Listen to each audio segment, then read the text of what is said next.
Fala, galera. Seguinte, estamos aqui no nosso terceiro episódio da primeira temporada do nosso podcast Osteopatia Científica. E hoje nós estamos aqui com um convidado muito especial que vai dar uma dor de cabeça para nós, muito importante, que é o Samuel Ludovic. Queria dar boa noite ao Léo. Boa noite ao Samuel. Como é que vocês estão? Boa noite, galera. Mais um podcast começando agora. Grande convidado, muita dor de cabeça hoje. Grande Samuel. Pessoal, boa noite, Léo Nascimento, Léo Diniz. Gente, muito obrigado pelo convite, uma honra estar aqui com vocês. Vamos falar de dor de cabeça até altas horas. É Léo e Léo para você não errar. Não tem Não como. tem para onde correr. Ó, primeira coisa, então vamos falar do nosso noticiário científico da semana e vamos falar da ciência que tem nas nossas impressões digitais, que é muito louco, que é uma parada assim, você nas impressões digitais você tem uma impressão única, você tem gêmeos que têm impressões que são diferentes, a gente consegue, na medicina forense, por exemplo, a gente consegue identificar uma pessoa perfeitamente com isso, e o que vocês, onde que a gente, será que a gente vai conseguir chegar com essa identidade da impressão digital? Porque assim, a gente já entra em casa com isso, a gente já abre cadeado, a gente já faz uma porrada de coisa. Será onde a gente chega com esse negócio? Acho que muito louco essa coisa da digital, você poder hoje datar a digital. Você observa que o cara põe a digital, a substância que tem na digital deixa a impressão, oxida a superfície, e o cara consegue datar a digital. Isso é muito louco. Será que a gente vai desenvolver um sensor? A gente tem uma fechadura eletrônica na porta, você, ó, fulano entrou na tua casa e tal data, pela, É, pelo tempo que está aqui.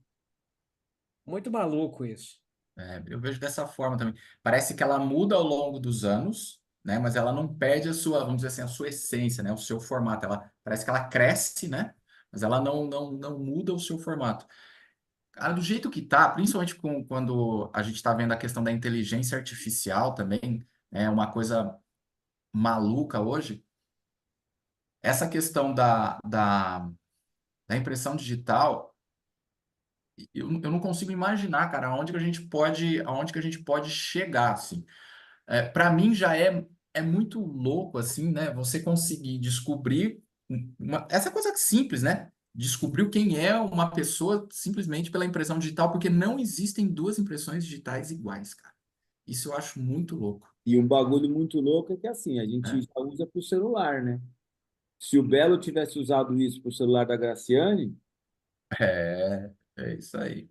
seria outra notícia da semana que bombou, né? Entendeu? Segundo ela, Ó, não houve traição, hein? Segundo Pô, ela, não houve traição. me E ela veio já falou uma que na coisa aqui. separação ele só leva 2 ovos para casa. 30 fica com ela, só 2 vão com ele. Eu tava pensando, a gente pode acabar conseguindo fazer compras com impressão digital. Ou pagando, então, né? eu acho que a gente vai chegar a um ponto de, tipo, chega no mercado com a impressão digital, vai ter tipo vai fazer um Pix direto É, conectado com as suas coisas. E aí, assim, imagina a investigação criminal, como é que vai ficar? Porque, cara, seu dedo vai ficar marcado em algum lugar que você passou. você tá rastreado, cara. Uma cena de crime. E aí, assim, você entrou num prédio. No meu prédio aqui é impressão digital para entrar em tudo. Entendeu? Então, reconhecimento facial lá fora e impressão digital dentro. Entendeu? Então, assim, vai rastrear todos os caminhos. Daqui a pouco você vai ter isso para abrir seu carro e ligar seu carro. É. Entendeu? Então, assim, isso vai chegar num ponto, e a vantagem ela é individual, Vai intransferível, ser sempre a individual. não ser que você seja um profissional do SUS, que você pode ter lá no dedo e colocar lá, você já viu? As paradas que a Essa você galera tirou faz? do baú. Ó, vou explicar para vocês. Isso aí É. assim, ó, sabe aquela mão de borracha que tem? Sei. Que a galera faz no SUS para bater ponto? Porque o ponto no SUS é no dedo. Sim. O médico vai lá, a enfermeira vai lá na coisa de saúde e tal, pega a cola branca, passa no dedo e deixa secar e arranca. Aí bota na luva, naquela mão de borracha e coloca Certo. uma etiqueta com o nome da médica, com o nome da enfermeira, da fisioterapeuta. Vê Aí lá. bate o ponto. e não está Cara, trabalhando, entendeu? E por que e que de eu sei? onde vai a inteligência? Porque eu tenho um amigo que trabalha numa UPA e ele falou assim, cara, de cada 10 profissionais de saúde que estão atendendo aqui, você tem 3 atendendo e 7 que estão com a luva. Mas isso tem uns 10 anos que isso rolou, foi um escândalo, descobriram Exato. e fizeram isso aí. Isso rolou de verdade. Aconteceu, deu escândalo, os caras foram investigados. Tem bastante tempo isso aí. Mas essa história do pagamento digital já tem. Os celulares da Android, você usa digital para fazer, igual o iOS usa o Face, o Android usa a digital para pagar, É entendeu? tipo assim, eu penso assim, numa loja, você chegou numa loja física, quanto que deu? R$ 15, É isso. Tá. entendeu? Para Exato. sacar dinheiro hoje, em alguns terminais de saque, você faz com a digital. Não tem Sim, mais já cartão, tem, né? ficar com cartão lá, você bota digital. Por isso que você. Ó, vou falar uma outra notícia que eu li também antes de entrar aqui. O maluco em Salvador matou a mãe e cortou a mão dela para ir até o banco para sacar dinheiro. Pelo amor de Deus. É isso. É isso. É esse o nível. Então, assim, lógico que tem tudo o lado bom da tecnologia, que a gente tenta enxergar o lado bom, né? Só que tem o lado ruim que vai vir junto com isso. Que assim, o cara pegou seu cartão do banco e falou assim: ah, peraí, você não quer ir comigo até o banco? Então dá seu dedo aqui, vou lá. Corta seu dedo e vai embora. É, Tem um negócio, um ditado na Argentina que eu gosto muito para essas coisas, que é assim: echa la ley, echa la trampa. Então não interessa a nossa capacidade de burlar o sistema é universal. Para qualquer lugar a gente consegue fazer alguma sacanagem. Não, nunca duvide, nunca duvide. É o que a minha mãe fala. Usa a inteligência para o mal. Exato. Por exemplo, isso é você pega o Marcola, criatividade. que é líder do PCC. Você acha que é um cara tonto? Não. Nem fudendo. Nem O cara é fudendo. Não super sabe aguentar. inteligente. Entendeu? Agora, assim, se ele tiver, ele podia ser um presidente de empresa. Entendeu? Podia ser, sei lá, fazer qualquer outra coisa. Mas ele escolheu um caminho e foi, porque ele achava que tinha sentido. Não é besta que vai chegar ali. Samuel, é o seguinte, uma outra coisa que a gente quer te perguntar muito. Sessão nostalgia. O que que não deveria ter acabado? O que que tinha que era legal, que você gostava e que agora você não encontra mais? O que que você pensa assim, nesse momento nostalgia? Pode ser imaterial ou não? Qualquer coisa. Claro. Não, material tem muita coisa que, assim, brinquedos tem memória afetiva, né? Sempre Eu tem, tenho né? uma memória afetiva do Pense Bem. Não sei se vocês lembram disso, do Lembro. Pense, Que né? tinha o livrinho, o manual, Nossa, aí você tinha as perguntas A, B, C, D, aí você é, contava, pô, era um computadorzinho, né? Era bem. computadorzinho. Era fantástico isso, né? Agora, uma Ó, coisa peraí, imaterial. peraí. Para a galera que está assistindo, se você não sabe o que é o Pense Bem, eu simplesmente vou lamentar porque a sua infância foi uma bosta, primeira coisa. Segunda coisa, pesquisa no Google e vê o que que era o Pense Bem, que era um brinquedo muito legal de desafio mental. Era muito bom, era muito bom. É. Hoje a gente tem outros brinquedos, né? Mas ele não perdeu seu valor, porque ele era um brinquedo muito legal, né? Mas uma Talvez coisa o imaterial computador, né? é. O computador que a gente mexeu, vai, talvez, né? Agora, uma coisa imaterial, assim, que por mais que eu seja do interior, mas nas cidades grandes, você também via isso nas vilas e tal, e hoje você não vê mais. Eu não sei como é que chama aí. Vocês dois são de São Paulo. Eu sei que o Léo Nascimento é de Então, São Paulo. Eu sou de o Brasília. Brasília. O Miss é de Brasília. E você é de Aqui, lá onde? Ribeirão Preto. Ribeirão Preto. Não sei como é que vocês chamavam aí, que era o taco ou betes. Bete. Eu jogava demais. Que é você jogar, brincar na rua, parar, esperar passar o carro Exato. e voltar. E a gente pegava a latinha, colocava. Vocês lembram do betes, né? Sim. Jogar taco. Isso você não vê mais em nenhum lugar. A galera pode ficar sentada lá na vila, brincando e tal, mas é no celular, cara. Né? Então, hoje eu não vejo mais, eu sinto muita falta disso, porque eu Três brinquei para muito. trás, entrega o taco. Isso, três para trás, Não entrega era? o taco. Três para trás, Se Isso! entrega o errar três taco. vezes, é. É Então, isso. assim, eu não tenho visto mais, entendeu? Eu não vejo mais a criançada brincando e tal de taco, porque era muito legal. Bola na rua até você vê e tal, mas o taco, eu não sei.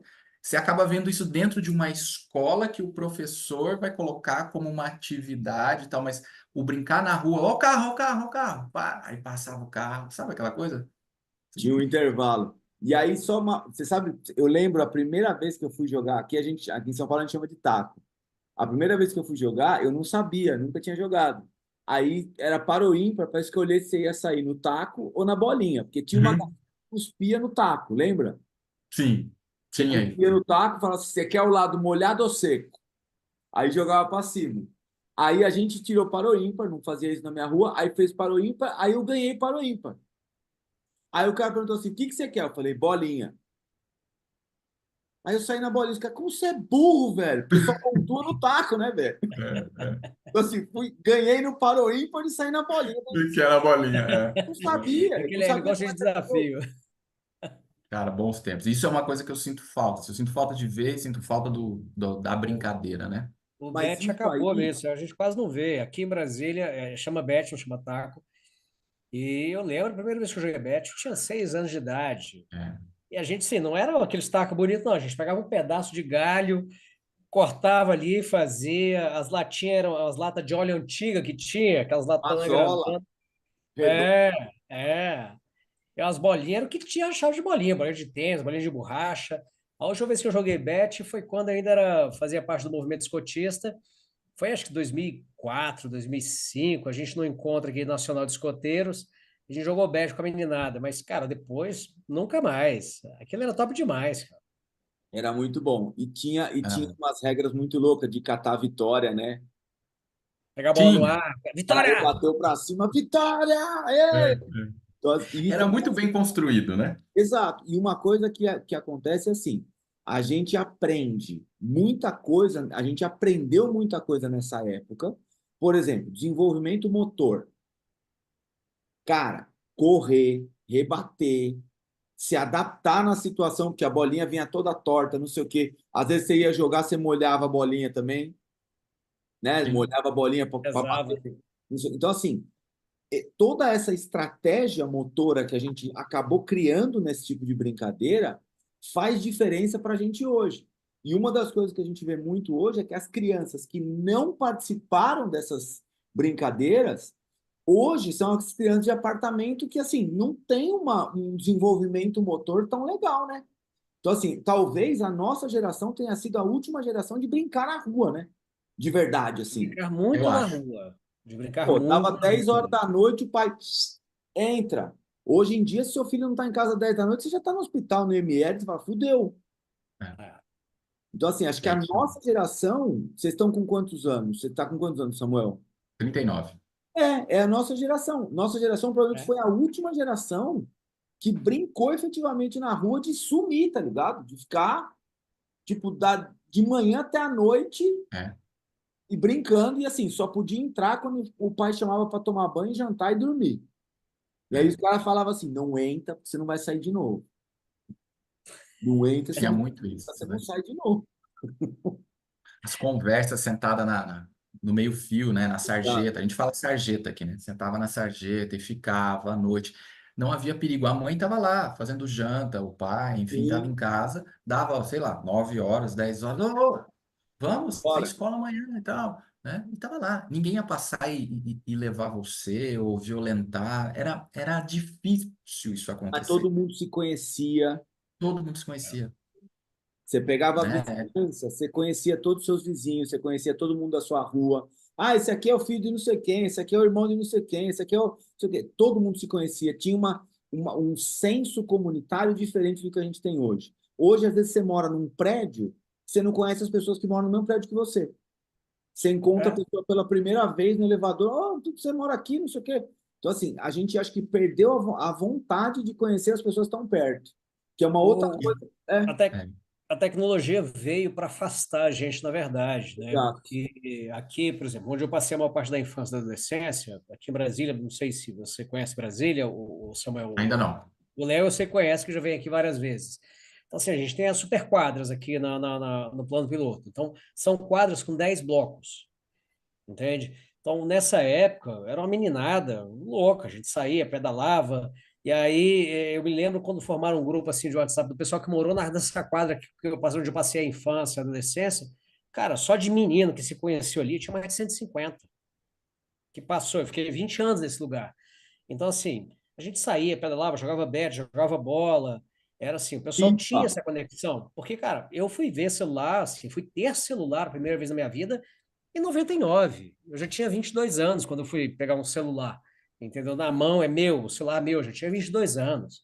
A primeira vez que eu vi um celular foi em 95. E era o tijorola.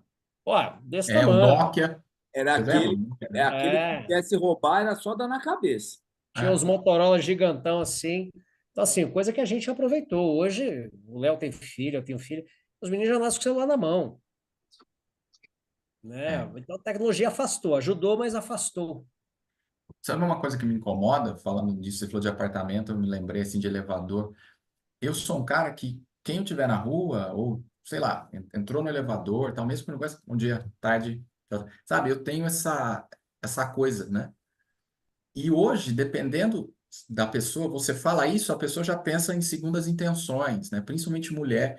Esses dias eu estava correndo, esses dias agora, eu estava correndo aqui perto da minha casa, mas assim, um trotezinho, tranquilo, e veio uma moça também andando, assim, fazendo exercício. A gente ia passar próximo, mas como tem árvores fechando o caminho, ela fez assim, ó, pluf. Eu me senti mal pra caramba, cara. Exato. Sabe assim, ela atravessou a rua porque ficou com medo, sabe assim? E eu Sim. sei que é vizinho e tal. Então, essas coisas, né, cara, essa mudança né, de pensamento, e as pessoas mais com medo, mais receosas, mais desconfiadas, mais individualistas, né? Isso é muito ruim, né, cara? É, eu acho. E tem um negócio que eu falo dessa época que assim, eu tenho a cada 2, 3 meses aqui em São Paulo a gente faz um churrasco dos amigos de infância. Então a gente se junta, a gente morava na mesma rua, e a gente se junta e faz um churrasco. E aí eu sempre falo pra galera, eu falo assim, você tem noção que um dia a gente jogou bola e era a última vez e a gente não se ligou? É, Um dia você jogou taco com seus amigos de infância e foi a é, última vez que você jogou. E ninguém é. ficou, não, vamos despedir, vamos. Não, não. Não, Vamos não para casa sabia. só. Acabou. Um dia a galera estava na rua e o pai chamou, vocês foram para casa e acabou, vocês não voltaram mais. Porque Você não aí saiu um mais. mudou na faculdade, outro mudou de cidade, outro foi não sei o quê. Então, assim, a gente teve um negócio muito legal com esses amigos, com essas amizades, só que ele foi perdendo, perdendo, e hoje nossos filhos não têm. Não tem. Não Porque tem. é o amigo da escola, é o amigo do prédio, é não sei o quê. Eu lembro uma vez que eu fui levar o meu filho para jogar futebol, e aí era um campo de terra, que é na várzea. Olha a cabeça dos moleques. Os moleques no carro estavam olhando assim, eu fui estacionando o carro para chegar no campo, e lá falou assim: Nossa, é campo de saibro? Era É terrão. terra mesmo. Aí eu falei: Cala a boca, moleque, pelo amor de Deus, você não fala isso, vai estar na cara que você é de apartamento. Pelo amor de Deus, cala sua boca. Ele achou que era sábio, era um terrão. Terrão. Ele nunca tinha visto um campo de terra. Jogo de Ele jogava terra. na escola, no society, na quadra. É isso. E a gente jogava bola num Isso. campo que tinha mais buraco que coisa. É. Era tipo cross-country e futebol junto. Então, é. Entendeu? Então, assim, a nossa propriocepção de tornozelo foi testada ao máximo. Cara, Nunca virei o tornozelo da vida. Não tinha como. é, Porra, jogar bola eu descalço, hoje jogar bola de moro. chinelo. Isso. Eu Exato. moro em Ribeirão Não Preto, saía mas do pé, não ela chutava. Oxi, ainda dava eu, eu, efeito na bola. eu moro em Ribeirão Preto, mas eu sou de uma cidade de 50 e poucos mil habitantes, em São Paulo, né? E lá, por uma questão turística, é paralelepípedo. A maior parte da cidade ainda. Então Como a chama? rua da. Hã? Como chama a cidade? Uma São José do Rio Pardo. Ah, sim. E é paralelepípedo. Então, a gente jogava bola na rua, colocava o chinelo como gol, né? E descalço, cara. Aí você falou do controle motor, tornozelo, cara. Descalço no paralelepípedo, cara. Você entendeu? Até Capaz de hoje, hoje. a tampa do seu dedão lembra. Ia falar disso, a tampa do dedão. Eu ia para Cuiabá visitar meus primos lá em Cuiabá, e a gente jogava bola na rua descalço. Quem não conhece Cuiabá, Cuiabá é quente pra cacete. A gente esperava chover para jogar bola no asfalto, que ficava mais frio. Tudo descalço. Todo mundo terminava o jogo sem tampa do dedão. Parte do jogo. É, mas essa do Cyber foi legal, cara. Não, que é isso. Nós falei, moleque, você cala a boca, você não fala pra ninguém isso. Porque ia estar Fala muito mal. sério, tu leva teu filho para jogar no Cyber, é Tá isso. certo. É, fala, pronto, cala a Ó, boca, moleque, não dá dessa. esses dias eu recebi um vídeo, assim, todo dia, quase todo dia eu recebo porcaria. Esses dias eu recebi um vídeo tipo assim, acho que era na Hebraica, aí em São Paulo, uma quadra da Hebraica. Tinha uns 10 moleques jogando futebol de salão.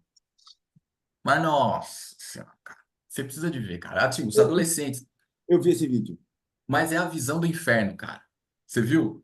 A falta do controle motor, do dia inteiro Não ficar no tinha celular, noção do que estava não fazendo tem ali. noção, cara. Ele não tem noção do corpo, da Exato. posição do corpo no espaço, você entendeu? É péssimo. É péssimo. Isso é o problema, dois problemas: a falta de educação física escolar decente É, e a falta de brincar na rua. Essa geração não tem as duas coisas. Aí Pô, fudeu. eu tive um paciente que eu vi a primeira vez com 6 anos. E aí ele voltou com a mãe quando ele tinha 14 anos. Aí tava um moleque, um galalau gigante e tal, e lá tratando dele e tal. Aí eu falei, cara, você precisa sair, fazer mais atividade física, se movimentar mais e tal. Ele, pra quê? Se no videogame tem tudo. Eu posso jogar bola, basquete, tênis no videogame. é isso. É Isso isso é aí. uma bosta. Aí, ó, momento nostalgia já fez a gente lembrar de muita coisa da hora da nossa infância. E se você está assistindo esse podcast e você não brincou na rua, nós lamentamos demais pela sua falta de habilidades motoras para a sua vida. E espero que você recupere isso de alguma forma para não ser um paciente de dor crônica por resto da sua vida. É, Ou então chegar na idade do Samuel não dá conta de calçar um tênis e você cair no chão. é Tá? isso aí. É isso mesmo. Samuel, vamos nós falar do que você trouxe para a gente. Primeiro de tudo, eu queria te parabenizar pela escolha do artigo, que eu até comentei com o Léo e comentei com você também, que é assim, fazia tempo que eu não lia um artigo tão bem estruturado em termos de metodologia. Então, assim, ele é muito bem feito, muito bem descrito, e eu espero que a gente consiga destrinchar ao máximo isso que você trouxe para a gente. Então, primeiro, obrigado, porque esse artigo é sensacional, e vamos ver se a gente consegue tirar o melhor dele aí, porque ele é muito bom realmente. Legal. Esse artigo que eu coloquei para vocês, que eu passei para vocês, é um artigo de 2020 ou 21, se não me falha a memória, 20 ou 21. 21. Lá, 20, tá, 20 ou 21, Ele foi. lá, Esse aceito o período 21, 20 e né? 21. Isso. Isso, né? Esse artigo, o primeiro autor aí, eu acho legal a gente falar, né? Vamos dar uma destrinchadinha em algumas informações extra artigo, vamos dizer assim, né? Antes de falar do conteúdo em si. A primeira autora é a Zik Liang. A Zik Liang, ela hoje é uma grande pesquisadora na relação de dor de cabeça cervical da Universidade de Queensland, na Austrália.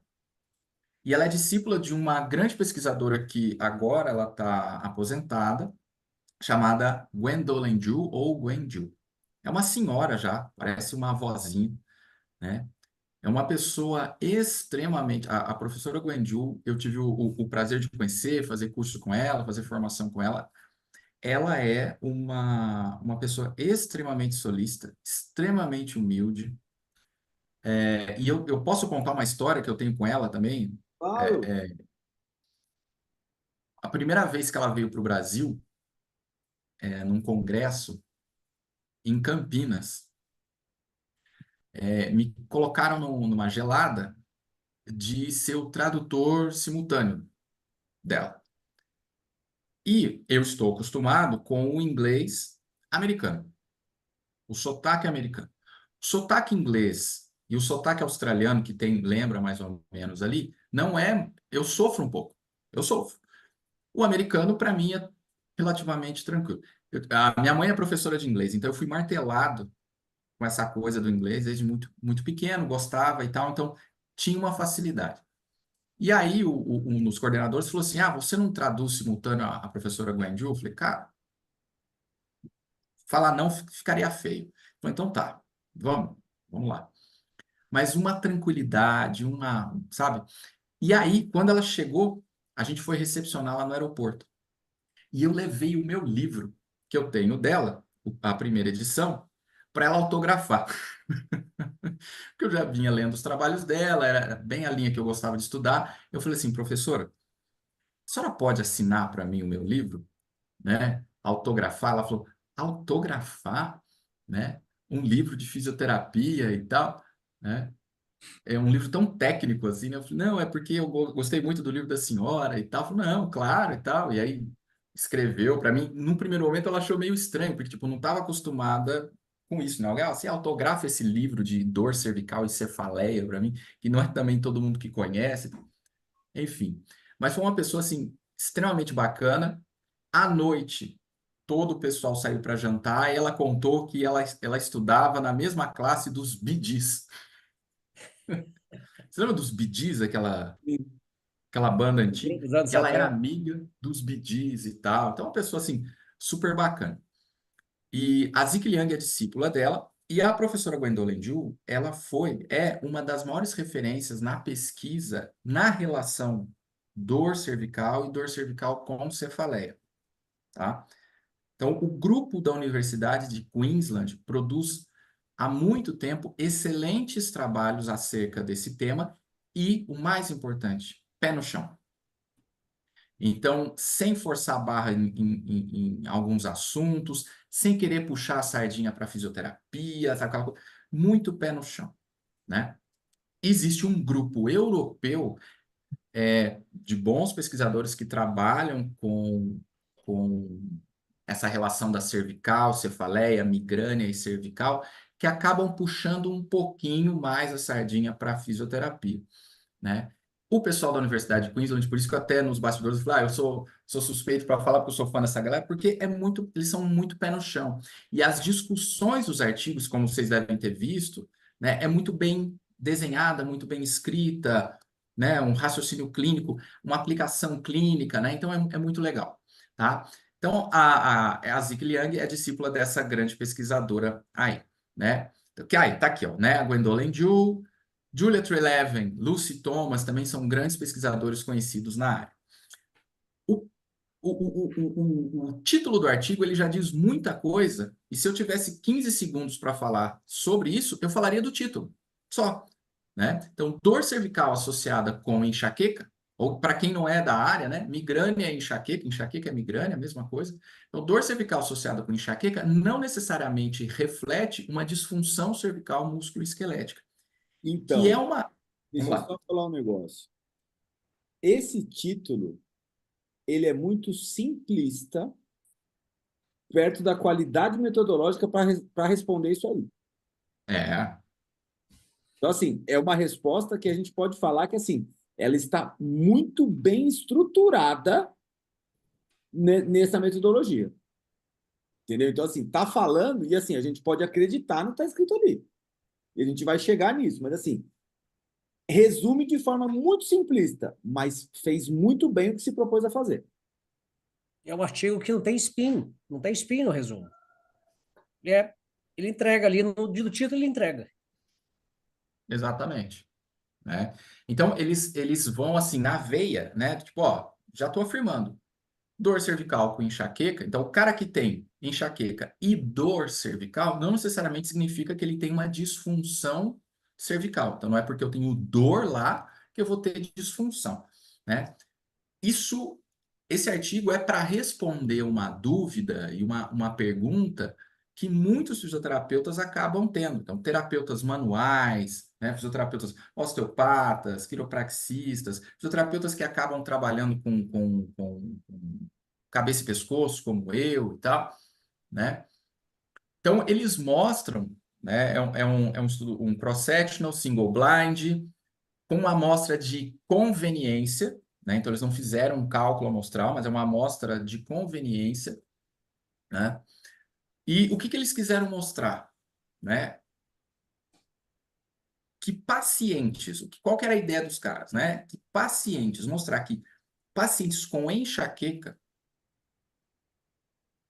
não é porque eles apresentam dor cervical associada, e eu preciso contextualizar aqui que mais de 70% dos pacientes com migrânia têm dor cervical, então é um número relativamente alto, né? Então, um pouquinho mais de 70% dos pacientes com enxaqueca. Vamos falar enxaqueca para, né, para fixar numa coisa só. Mais de 70% dos pacientes com enxaqueca têm dor cervical.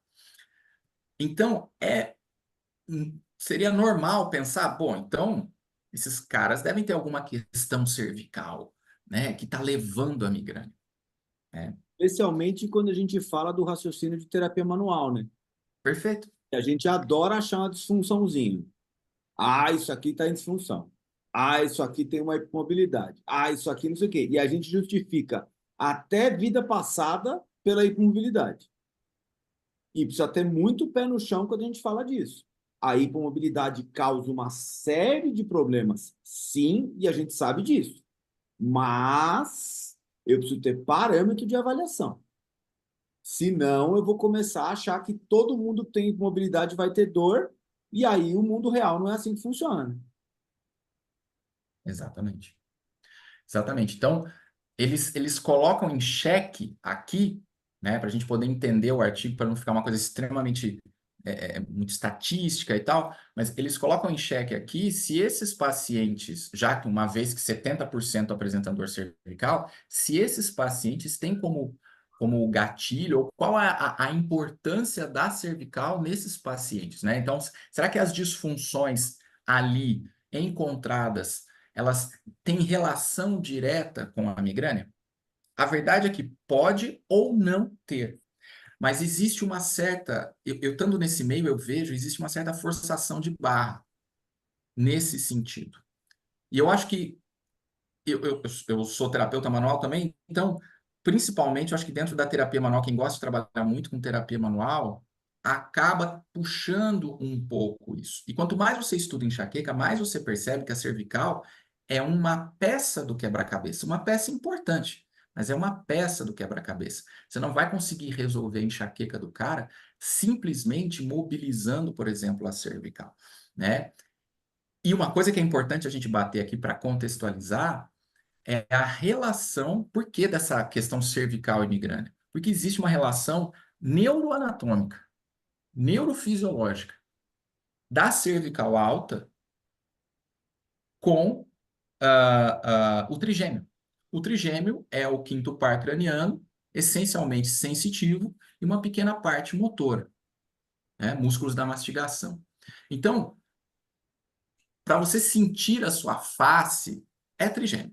O pelinho que você tira, né? Então, a mucosa, 2/3 da língua, isso é trigêmeo, tá? E existe uma relação de convergência entre as informações que vêm do trigêmeo com as informações das raízes altas da cervical. C1, C2, né? Principalmente C1 e C2, um pouco de C3, e dessa região parietal para trás é cervical, daqui para frente, sensibilidade de trigêmeo. Então, existe lá no tronco cerebral, uma convergência anatômica, um local onde há uma convergência anatômica entre as informações que vêm do trigêmeo e as informações que vêm das raízes altas da cervical. Essas informações se convergem e ascendem para regiões corticais e subcorticais para serem, então, interpretadas. Então, elas são processadas ali depois no tronco e depois vão ser interpretadas lá em cima. Isso nos ajuda a entender por que um paciente com dor de cabeça, no caso, por exemplo, a enxaqueca, tem dor no pescoço. E por que um paciente com dor no pescoço pode ter dor de cabeça?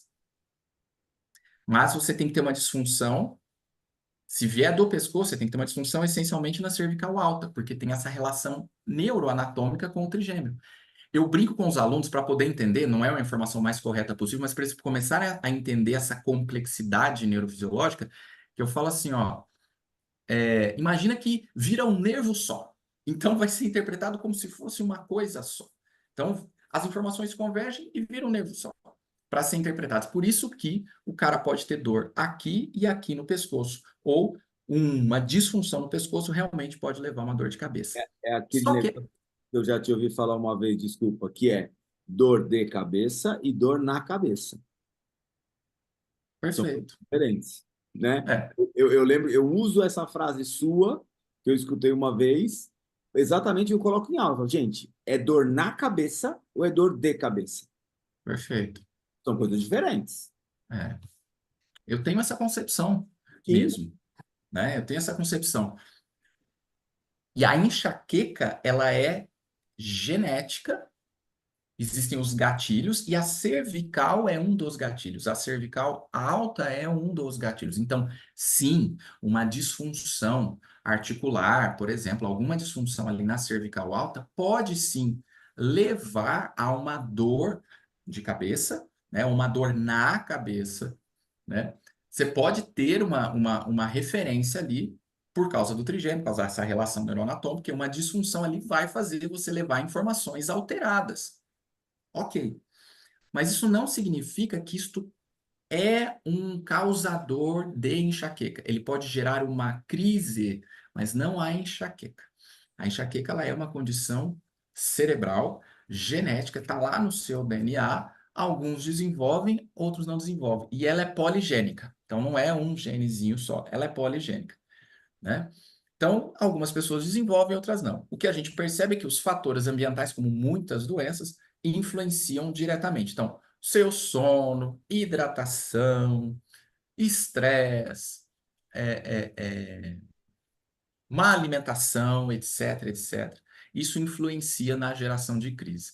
Excesso de analgésicos, excesso de anti-inflamatórios, isso influencia demais no aparecimento, na cronificação, né? Então, eu preciso fazer isso para a gente contextualizar o que que eles querem falar aqui, né? Então, eles querem dizer, olha, eu sei que existe uma questão neuroanatômica, neurofisiológica, relação direta cervical alta e trigêmeo, tá? Mas não é esta porra desse lugar, não sei se pode falar a palavra, mas dessa cervical alta que vai fazer o cara, você trabalhar ali, acabou a enxaqueca do cara.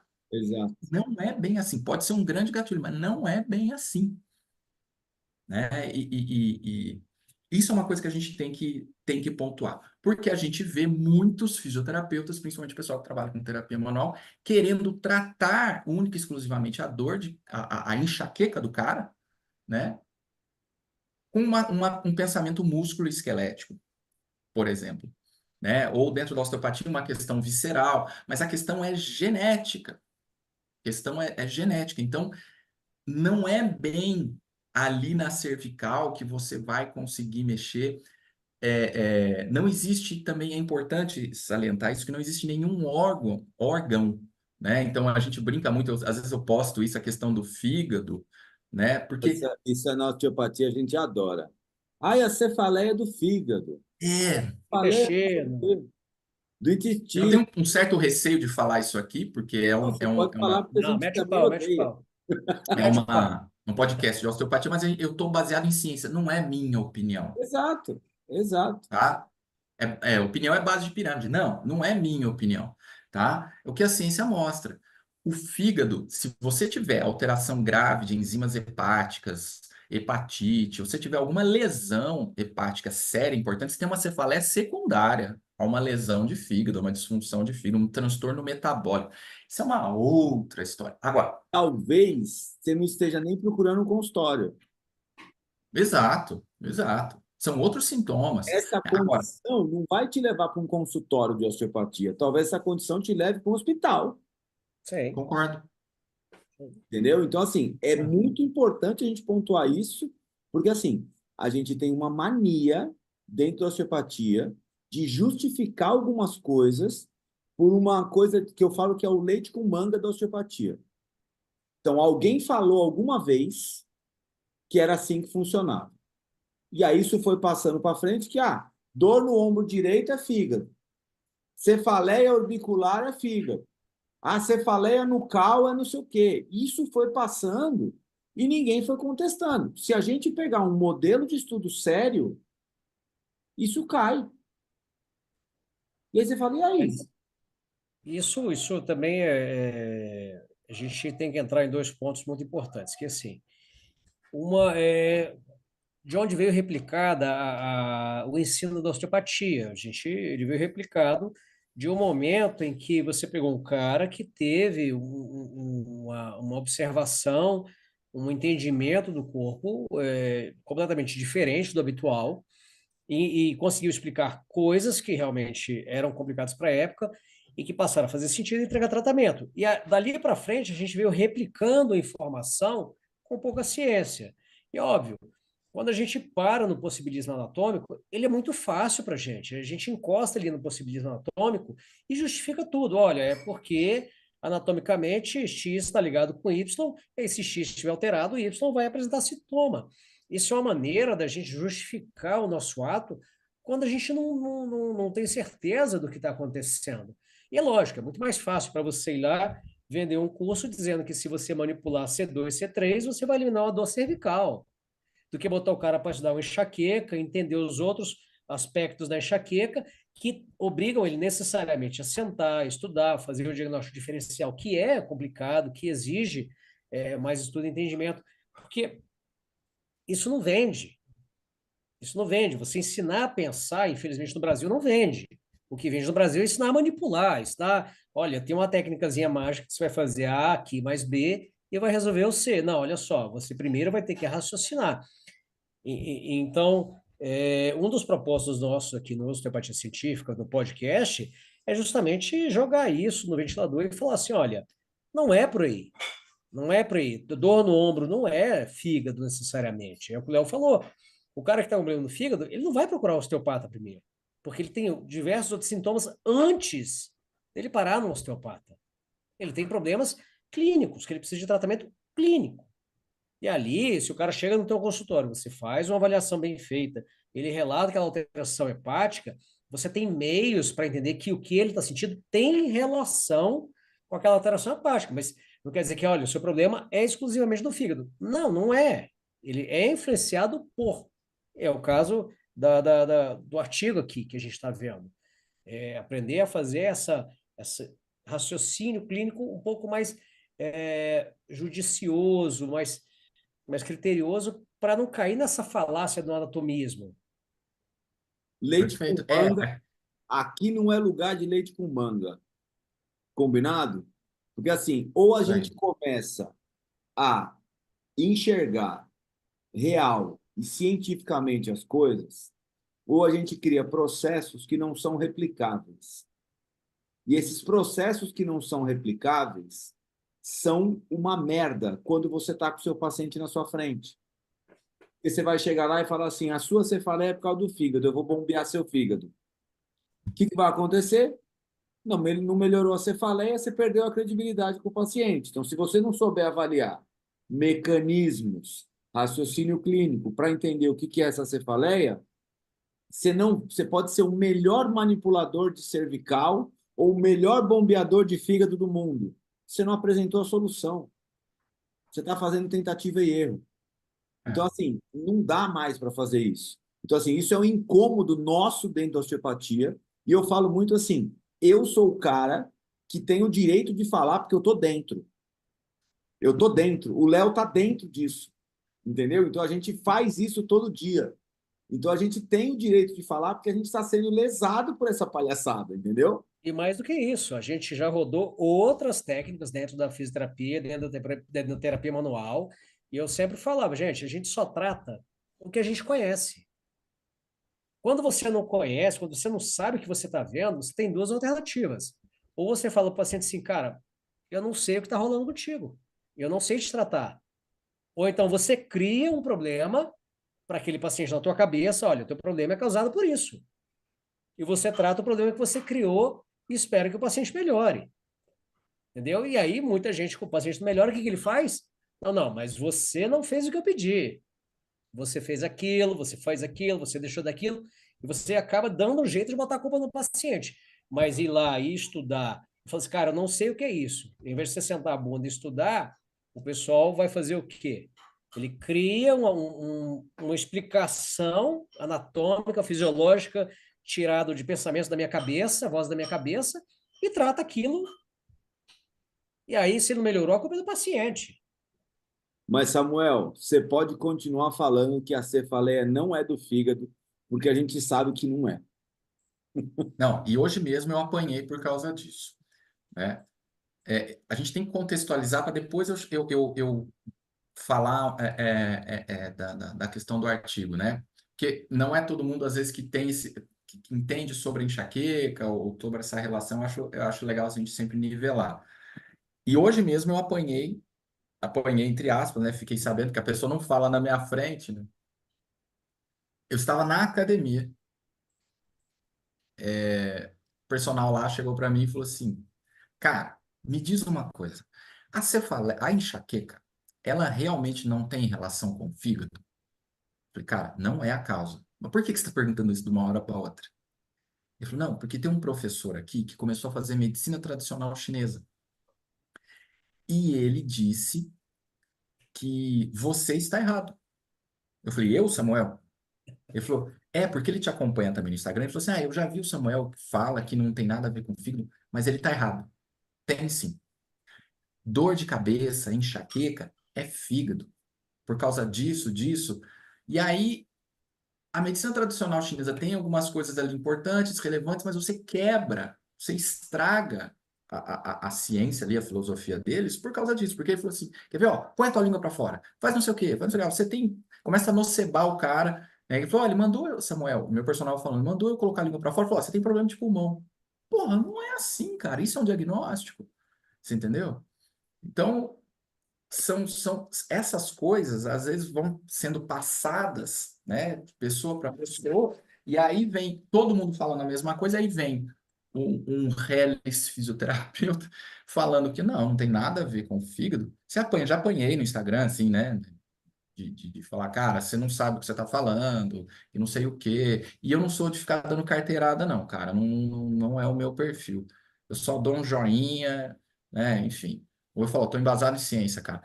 Porque não tem essa relação, tá? A enxaqueca, ela é genética. É que as pessoas às vezes pensam assim, eu comi alguma coisa que me fez mal, atacou o fígado, né? E aí, quando eu como isso, me ataca o fígado, que é uma coisa meio popularesca isso, né? Não tem essa relação. E aí eu tive dor de cabeça. Existe uma relação gastrointestinal, sim, como geradora de uma crise, gatilho, tá? Então, você come mal, você se alimenta mal, você gera disbiose, então você altera a microbiota, gera disbiose, citocinas pró-inflamatórias são aumentadas, e um paciente com enxaqueca é um paciente que a gente brinca assim, que é inflamado, é um paciente que tem um processo inflamatório ali maior. Então, você aumenta o processo inflamatório, é um cara já sensibilizado, tende a isso ser um gerador de crise, de uma crise, mas não é todo mundo. Tanto é que hoje não se faz mais dietas restritivas. Não é o ideal você fazer dietas restritivas, né? Se o paciente ele apresenta algum transtorno, alguma disfunção gastrointestinal, síndrome de intestino irritável, qualquer outra alteração que pode levar a uma alteração da microbiota, desbiose e aumento de citocinas pró-inflamatórias, as interleucinas, isso tem que ser cuidado como um gatilho, tá? Então é isso. Existem pessoas que são sensíveis a determinados alimentos. Aqui eu estou falando de pessoas com enxaqueca. Existem pessoas com enxaqueca que são sensíveis a determinados alimentos, mas isso também é extremamente individual. Eu canso de ouvir dentro do meu consultório a pessoa chegar e falar assim: então, a minha enxaqueca é alimentar, mas é um paciente, ele é leigo. E aí a gente vai construindo a informação certa para ele, né? Samuel, Não, existe de posso fato. falar uma frase? Opa, Uma frase. Para todo problema complexo, existe sempre uma solução simples, elegante e completamente errada. é, Louis Mencken. E acho que isso define bem o que você está falando, né? Eu adoro essa frase. É isso. A gente tenta simplificar. Não, a sua cefaleia é só isso. A cefaleia é um problema complexo pra cacete. cacete. Para de tentar simplificar que você não vai. Eu digo o seguinte, o paciente fala, mas fulano falou que isso. Eu falo assim, olha, se fosse simples assim, não precisava ter a nossa profissão. Exato. Não precisava ter o médico, não precisava ter um tratamento, não precisava ter estudo. Vocês estão simplificando algo que não é simples. É lógico, a gente não pode tornar complexo demais algo que não é tão complexo.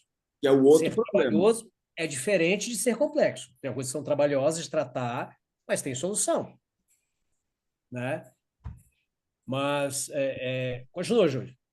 Continua, Samuel. Então, o que a gente sabe hoje é que existem alguns alimentos, eu acho legal falar isso, né? Que existem alguns alimentos que tendem a gerar crise em algumas pessoas. Por quê? Porque talvez aquela pessoa tenha uma sensibilidade, a gente não sabe exatamente. Quais desses? O vinho tinto, pelo excesso de flavonoides, ele tem 20 vezes mais do que o vinho branco, né? E ele tem histamina. Histamina, a gente sabe que em excesso, ela é alergênica, então isso pode gerar uma crise. Ah, Cafeína. a cafeína em excesso, porque ela é estimulante. A gente tem muito glutamato liberado na enxaqueca, que é um neurotransmissor excitatório. A cafeína vai excitar mais o cérebro. Eu falo que o cérebro do enxaquecoso é uma rave, e aí você joga muita cafeína, então mais de 200 ml no dia para o enxaquecoso acaba sendo ruim. Aí queijos amarelos, envelhecidos, tem tiramina, essa substância também pode ser muito excitatória. Então, existem alguns alimentos, sim. Ah, e aí a moda da medicina integrativa. Pô, se é para falar, a gente vai falar. Nós tem a moda da medicina integrativa. E aí eles começam a proibir um monte de coisa. Então você tem que parar de comer glúten, você tem que parar de todo quanto é lácteo e não sei o que, não sei o que, não sei o que, né? O glúten, em alguns pacientes, pode ser inflamatório. A lactose, não. Existem pacientes que têm intolerância diagnosticada. Agora, o grande problema não é a lactose, a maioria dos casos, o grande problema é com a proteína do leite, que é a caseína. Então, em alguns pacientes com enxaqueca, que tem uma certa sensibilidade, né, ao metabólito, né, você tem a digestão subproduto da caseína ali, acaba sendo sensibilizador, gera processo inflamatório, aí o paciente tem uma crise de enxaqueca. Então, existem a caseína beta, a caseína 1 e a 2. A gente vai falando, se deixar, eu vou falando aqui, cara. Senão eu Bora, acabo bora. fugindo do tema, mas. E é bom porque nós estamos aprendendo. Essa é a nossa E assim, vantagem. ó. Você tem vacas A1 e vacas A2. A vaca A1, ela vai dar a proteína, a beta-caseína 1, que é o leite de caixinha que a gente toma aí, normal. Só que existe uma mutação genética, fizeram uma mutação genética de vacas que a gente chama de A2, A2. E aí, a caseína, ou seja, a proteína do leite dela, que ela produz, é mais leve, mais fácil de digerir. Passa no supermercado amanhã, você vai olhar que tem lá na parte de leite, um leite da Piracanjuba, azul e branco, escrito A2. A2 significa que é de vacas A2 A2. A caseína é mais leve para digerir. Então, o paciente tem menos sensibilidade. Então, o paciente fala assim: há muitos anos eu tomo leite sem lactose. E às vezes ele podia tomar sossegado. O problema dele era a caseína. Importante, já que você está falando disso, o achocolatado é da vaca marrom? Olha, pode ser, né? Eu tive essa dúvida. Quem sabe, né? A da vaca Bom, malhada. e Toddy Ah, eu prefiro do que Nescau. Se for é igual Pepsi e Coca-Cola, eu sou do time Pepsi e eu sou do time Toddy. entendi. E o cappuccino é da vaca malhada, é isso? E o vaca da vaca malhada, Tá exatamente. certo, tá certo. Então, é bom, Você viu, cara? é Você importante viu aonde? ser. Ó, você viu aonde a gente tem que ir, cara? Você começa a estudar e você vê que você fala, porra, velho, Falou olha das para onde a vacas. gente tem que ir, né? Então, às vezes, alguns pacientes têm sensibilidade por causa que eles não conseguem digerir a caseína desse tipo de vaca, do leite normal. Aí ele começa a tomar A2 e isso passa, né? E aí você vem falar para mim que a enxaqueca é uma coisa, né? Então, não, você tem vários gatilhos, glúten, a parte láctea, mas isso é muito individual. tá? Então, essa a gente tem que ficar claro. E o fígado, coitado, eu sempre coloco lá, hashtag deixem o fígado em paz, porque Sim. não tem essa relação, né? Aliás, o fígado anda culpado de tudo, né? É dor no ombro, é dor no olho, é dor de cabeça. E Se a gente aí está vem o falando de enxaqueca, detox, É o detox. aí a Importante falar do galera tem detox. que fazer detox do fígado, aí vai, aí é tudo culpa dele. Quando não assim precisa fazer uma como constelação familiar, porque essa cefaleia tem alguma, essa enxaqueca tem alguma coisa de constelação familiar no meio, é, é algum começa a problema. misturar. É, Então, assim, deturpam a osteopatia, deturpam a medicina tradicional chinesa, deturpam todas essas, vamos dizer assim, essas filosofias, essas formas de trabalho, né? Por causa dessas questões, por falta de conhecimento, muitas vezes. Mas o que Existe um acontece efeito, é que a maioria das coisas são problemas complexos. Quando você tem um problema complexo, a pessoa não tem o tratamento. Imagina uma pessoa com enxaqueca, certo? Aí, quantos profissionais ela deve ter passado na vida dela para tentar descobrir uma solução mínima? O que exatamente, acontece? Ela começa a tentar de tudo. Então, o que ela faz? Ela fala assim: não, eu vou na acupuntura, eu vou na constelação, eu vou fazer medicina germânica, eu vou fazer não sei o quê, eu vou no osteopata. E cada um fala uma coisa. Por quê? Porque é um problema complexo. Então, por ser um problema complexo, cada um olha só dentro da sua caixa e não enxerga o paciente inteiro.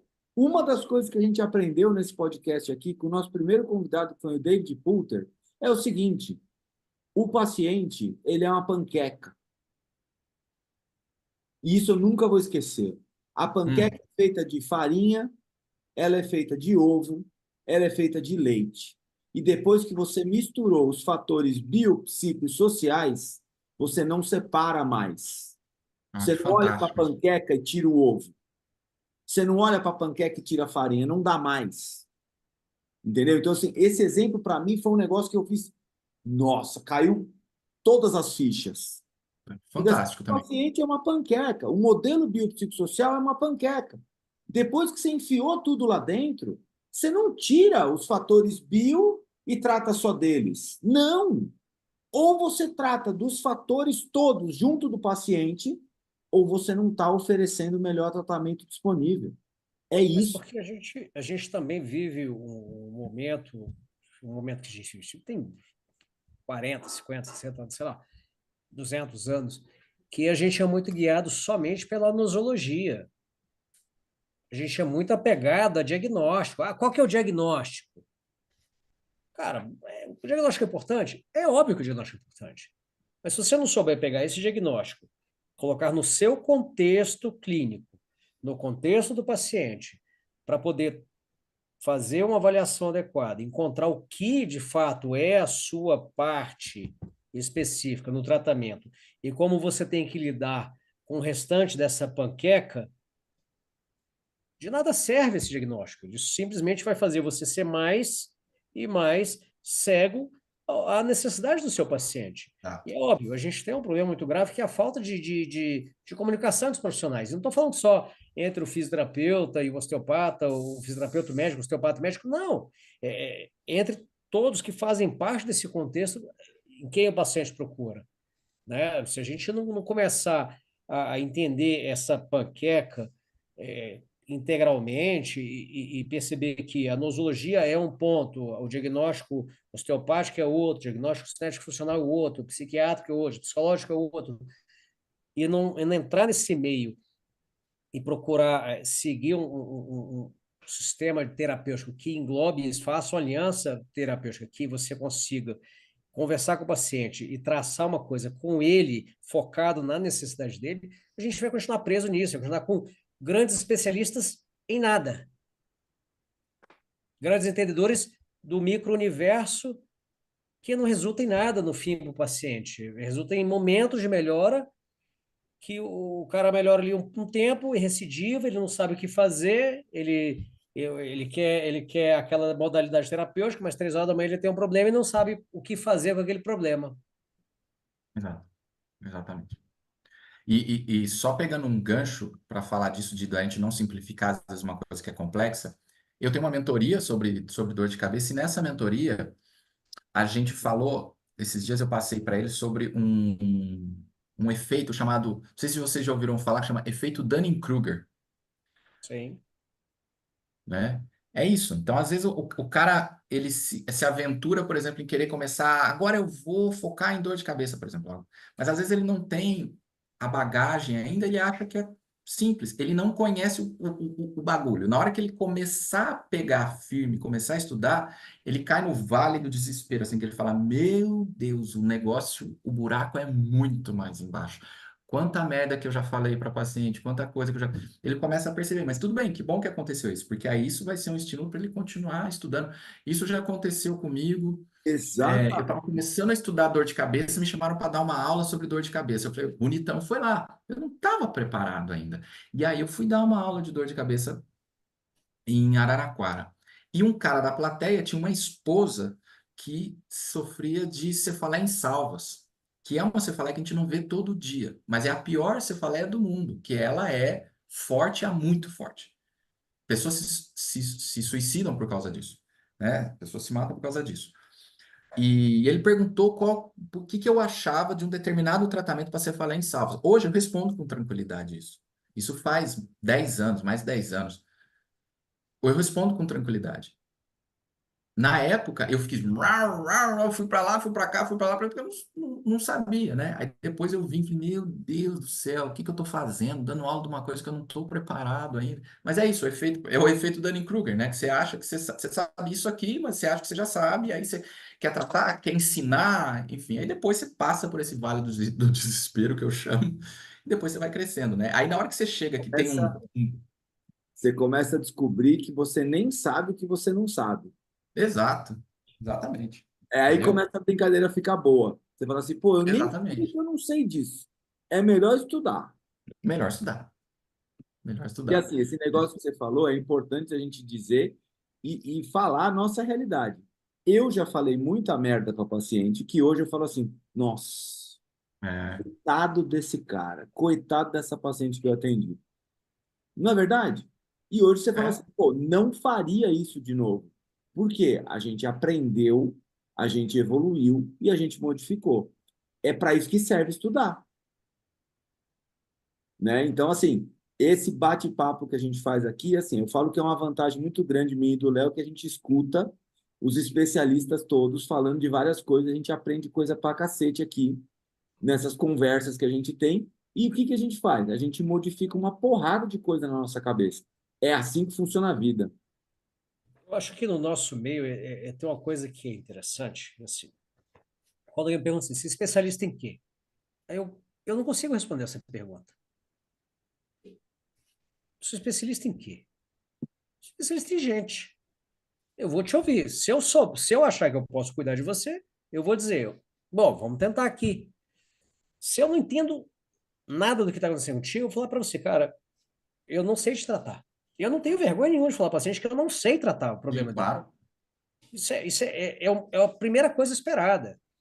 Eu acho que essa questão, trabalhar na nossa área, do jeito que a gente trabalha, a gente tem que ter, para mim, duas coisas. Curiosidade. Isso é essencial. Se você não for curioso com o que você está vendo, você não consegue sair daquele limite do livro, do artigo, da faculdade. E a segunda coisa é a sua capacidade de brincar. É como você pega um brinquedo e dá para uma criança que ela vê a primeira vez. Você não explica para ela, olha, esse brinquedo você tem que brincar assim. Você bota o brinquedo na mão dela, ela explora aquele brinquedo da maneira que ela acha mais adequada. Ela extrapola os limites do propósito do que foi feito aquele brinquedo. E quando a gente pega um paciente complicado, é assim, você vai brincar com o paciente? Não, não é isso. Você vai pegar o conhecimento que você tem e você vai brincar com esse conhecimento. Você tem que explorar fora dos limites do que você conheceu. E essa capacidade de brincar com o conhecimento, ela vem com curiosidade. Você não consegue extrapolar o limite sem a curiosidade. Quando você se diz um especialista em algo muito fechado, você automaticamente está colocando barreiras no que você está fazendo. E aí você só é capaz de mudar, de crescer, porque você tem essa curiosidade. Porque você. Quantos pacientes você encontrou iguais na sua experiência com enxaqueca que você fala, Samuel? Nenhum. Iguais? Nenhum. Iguais. Nenhum. Quantas vezes você teve que extrapolar esse limite e teve que procurar uma maneira diferente de atender aquele paciente específico? Diversas vezes. E você só faz isso porque você tem curiosidade, você não tem um preconceito com o que você... O que eu aprendi está aqui. Se não está aqui, não está aqui. Então, é a curiosidade com a capacidade de brincar. É fazer da dificuldade uma oportunidade de Exato. aprender algo diferente. Exato. É isso aí. Bom, eu acho que eu fiz uma, um overview, assim, mais ou menos, do- da questão da enxaqueca, né? Então, só para a gente poder chegar nessa questão do trabalho, porque aí tem algumas coisas interessantes para discutir, mas finalizando essa questão da enxaqueca, a enxaqueca é uma condição genética, nós não sabemos a causa, né? Ela é genética, poligênica, nós não sabemos a causa, mas nós conhecemos gatilhos, nós não sabemos ainda exatamente explicar todos eles, mas nós sabemos que tem os gatilhos, e nós temos que ensinar o paciente a gerenciar, administrar isso, né? É uma doença que não tem cura e tem tratamento, mas tem tratamento. Então, para vocês terem uma ideia, na medicina, né, na alopatia, eles consideram um sucesso no tratamento da enxaqueca 50% de melhora. Então, 50% de melhora da frequência, eles já consideram um sucesso. Então, o cara tem 20 dias de dor, ele foi para 10. Cara, para quem é paciente de enxaqueca que tem 20 dias de dor, quando você fala, eu vou te deixar com 10 dias, ele sai sorrindo, né? Então, o sofrimento, a incapacidade que a enxaqueca gera é muito grande. É muito grande. Então, qualquer melhora para ele, ele já fica super satisfeito, né? E a fisioterapia, ela tem um papel importante, ela vem crescendo esse papel dela pelo entendimento, pelo estudo dos fisioterapeutas em cima disso, pelas publicações em cima, né? Que aí a gente começa a parar algumas arestas, como esse trabalho apara, né? Então, assim, eu vou falar algumas coisas, mas, por favor, Léo aí, Léos, né, Nascimento e Diniz, coisas que vocês vão vendo do artigo também, né? Vocês vão Não, falando aí. o meu artigo está todo grifado aqui, porque eu fiquei lendo e eu fui E é colocar. muita informação legal, né? Exato, é muita coisa. Eu fui olhar nas referências, falei, não, pera, isso aqui é Isso, legal, isso aqui. Então, o meu está grifado, então eu vou passando aqui, mas legal. está grifado. Uma das partes que me chamou muito a atenção aqui, ó, primeira coisa, assim, primeiro essa introdução eu achei fantástica, de tudo que ele coloca de pontos importantes nessa introdução. Então, assim, de contextualização do problema, que acho que Uhum. você conseguiu fazer até um bom resumo disso aqui. Só que essa parte aqui, para mim, ó, Hum, cadê?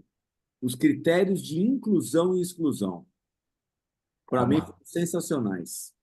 Entendeu? Então, os critérios de inclusão e Ah, exclusão sim. foram muito, muito, muito bem selecionados para conseguir responder a pergunta. Então, assim, teve questionário, e aí depois como que eles avaliaram os pacientes. Então, esses critérios de inclusão e exclusão e como eles quanto de coisa que eles avaliaram em cada um dos pacientes. Um Para mim, 7, né? Um meu 7 nem de vi, foi medidas. coisa pra cacete. E força cervical, e teste de FR, Tudo. e não sei o quê. Foi muito legal. Eles fizeram um set de medidas muito grande, coisas que a gente faz no dia a dia, coisas que a gente Isso. ali que são importantes, são testes validados, tudo mais, né? Nesses pacientes. E tem uma coisa, que você falou de grupo, né? Mas tem uma questão muito legal, que no final do artigo eles falam, né? Que o grande problema que eles criticam, né? Que o grande problema é que você não pode pensar na dor de cabeça quando você vai fazer ensaios clínicos como um grupo homogêneo. Ou seja, eu quero saber se a fisioterapia vai ajudar esses pacientes. Aí eu pego um grupo que tem migrânia episódica, um grupo que tem migrânia crônica. Ou então, aí eu não sei se dentro desse grupo os pacientes têm dor ou não cervical, se tem disfunção ou não. Então, eles recomendam que você não pense como um grupo homogêneo.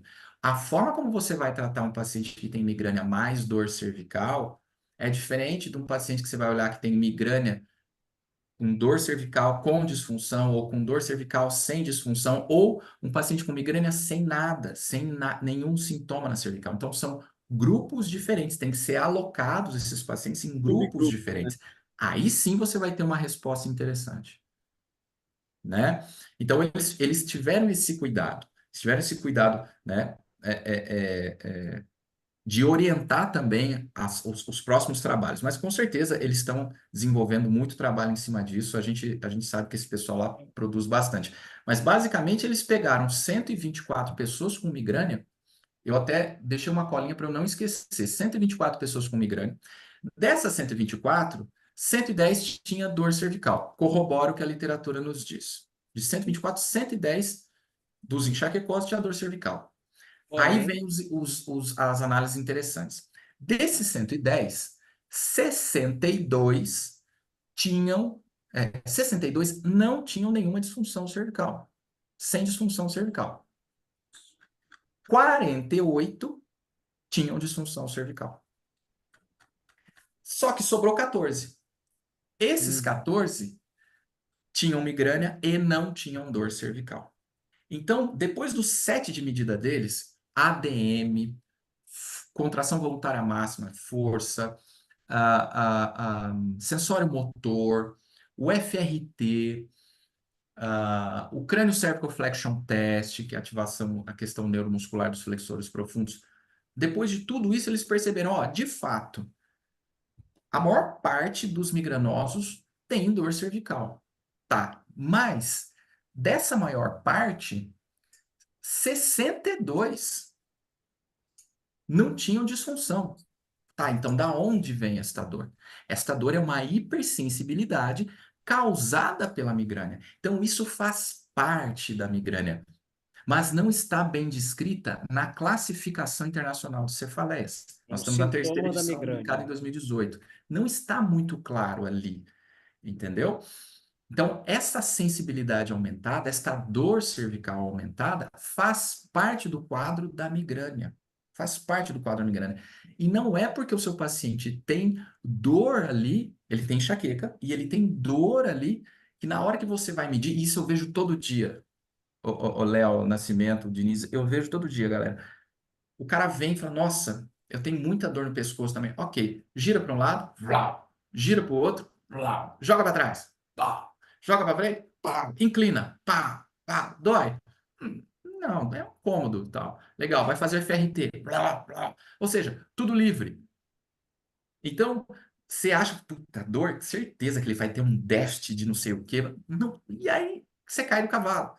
Existe um grupo europeu, né? Como aqui a gente tem liberdade para falar isso, tem poucos lugares que eu posso falar isso. Mas existe um grupo europeu que acaba puxando, bons pesquisadores acabam puxando, o pessoal da Alemanha, puxando um pouco essa sardinha para fisioterapia. E aí quiseram, tem trabalhos depois, sugiro vocês procurarem, tentando achar um cluster de disfunções cervicais presentes na migrânia. Meu amigo, você não vai achar. Cada paciente se apresenta Tem de uma padrão, forma. né? Não tem um padrão. Perdão, você vai ter um padrão, ó. Pacientes com migrânia, tem dor cervical, eles vão e que vai ser que são propensos para fisioterapia, então vão ter isso, isso, isso, como se fosse uma cervicogênica. Não tem, não se consegue chegar. O paciente pode apresentar diminuição da amplitude de movimento, como pode não apresentar. Pode apresentar diminuição, alteração no CCFT, como pode não apresentar. E aí vem uma outra pergunta. Ok, aí eu me deparo com este paciente. O que eu faço? Faço alguma coisa? Nesse paciente que tem migrânia e não tem disfunção cervical, eu trato uma coisa que não existe? Eu vou tratar um pescoço de um paciente com migrânia da mesma forma que eu trato um pescoço de um paciente com dor cervical de uma forma geral? São esses levantamentos que eles fazem, são esses questionamentos. Eu falo, olha, eu não posso, segundo eles, ó, eu não posso olhar o pescoço de um migranoso, um pescoço dolorido de um migranoso, como um pescoço de um paciente com dor cervical comum. Simples assim. Eu não posso. Eu tenho que olhar de uma forma diferente. Eu tenho que pensar que aquilo ali é, é mais um sintoma, esta dor é mais um sintoma da migrânia. É mais um sintoma.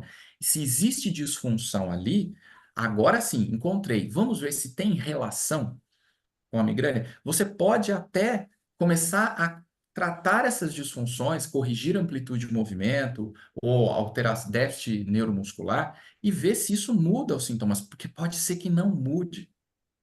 Essa é a complexidade do paciente com migrânia.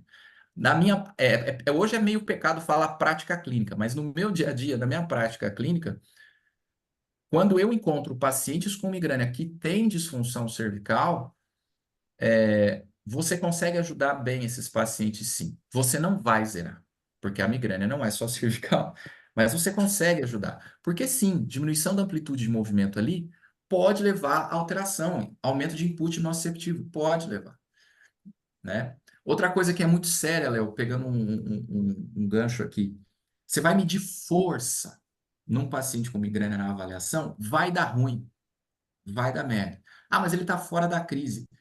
Eu fiz trabalho, meu mestrado eu fiz em cima de enxaqueca, e às vezes eu tinha que medir força em alguns pacientes e que eu sabia que aquilo aí ia estar enviesado. Então você acaba perdendo muito dado também por causa disso. O cara que está com dor, você pode esquecer, não adianta medir força, né? Mesmo o cara que não está com dor no momento, você vai medir força nele, pode ser, pode ser que dê uma força menor ali do que você espera, porque é um paciente muito sensibilizado, né? E o contrário também é verdadeiro. O cara está saindo de uma crise, você faz ali, ele não consegue uma força adequada. Saiu da crise, pô, ele consegue. Então quer dizer que a força dele, apareceu? Não, é porque a dor acaba inibindo. Então, eu também falo isso em curso. Não fique preocupado em eu preciso fortalecer o pescoço do meu paciente com migrânia. Cara, não se preocupa com isso. Isso aí depois é um próximo Isso passo, lá na frente. é um ponto que eu achei bom desse Dessensibiliza, artigo. Achei bom o né? ponto desse artigo, justamente esses critérios de avaliação, que ele traz justamente que essa testagem de força não é um bom critério, né? E lá embaixo ele relata também, já na discussão, a questão do paciente estar sensibilizado, que há um problema de você testar o paciente sensibilizado, porque vai criar um viés, né? Mas eu acho que uma coisa mais relevante ainda desse artigo é justamente trazer esse ponto de você encontrar meios de fazer uma separação entre o que você consegue tratar abordando a cervical e o que você não vai conseguir tratar, porque não existe relação da cervical com a enxaqueca, né? Que, de certo modo, traz honestidade ao meio, Isso, né? é exatamente isso. Aí o que que eu penso como clínico? Bom, chega um paciente para mim que tem dor cervical, mas não tem nenhuma disfunção ali. Mas ele é muito sensível, muito sensibilizado.